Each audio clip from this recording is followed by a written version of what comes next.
Another property that can help us in adjusting the spacing in our elements is the margin property.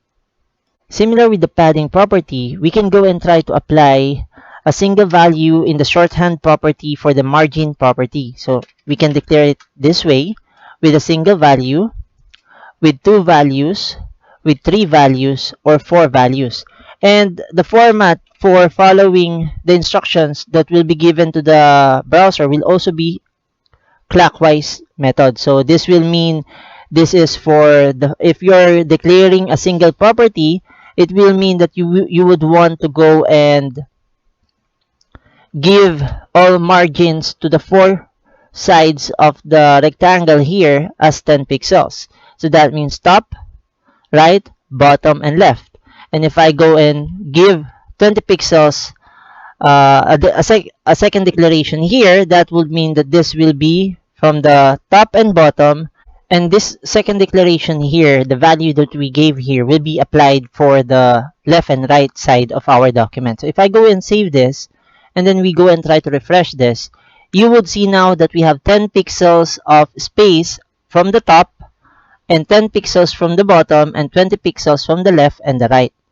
So that means that will be 10 pixels from the main body element as based from our inheritance level here. So we know that the body element is the parent element of the header element that contains the div header container.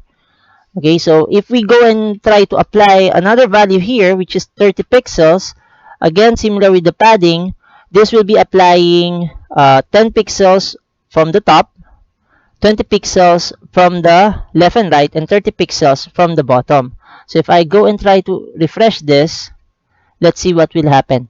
And if we go through the developer tools here, we can see that if I go to the header container, it will be showing us some values here.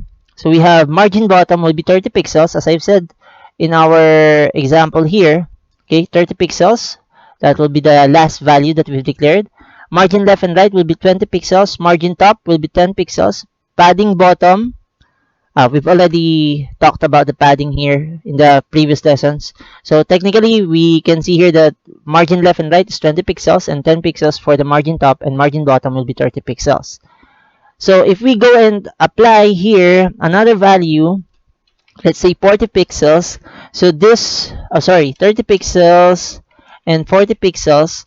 And if we try to go and refresh this, you would see now that the padding that we will be seeing in our developer tools here, the computed values will be margin will be 10 pixels, 20 pixels for the right, 40 pixels for the left, and for the bottom will be 30 pixels. So you would see that the format that was followed will be top, right, bottom, and then left. So the last value here will be for the left side of our element or our box model. So I hope that this is clear.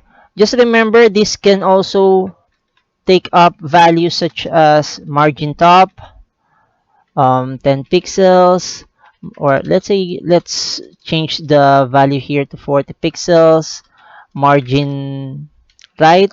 So I'm going to follow the format from where we start from the top, right, bottom, and left.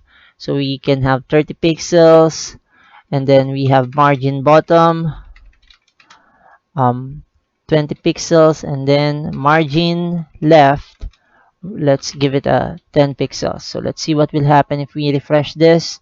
You would see now that we have 40 pixels from the top, 30 pixels from the right. Let's go back here, header container. So margin top 40, 30 right, left 10, and 20 bottom. So I'm hoping you're getting the idea on how to maximize the use of the margin property through our examples here. And you can even apply certain animation in using the margin property. Perhaps I'll be showing you a little bit of animation for our at keyframes rule lesson so that we can maximize and have an example on how to maximize the use of the margin property when it comes to applying some animations.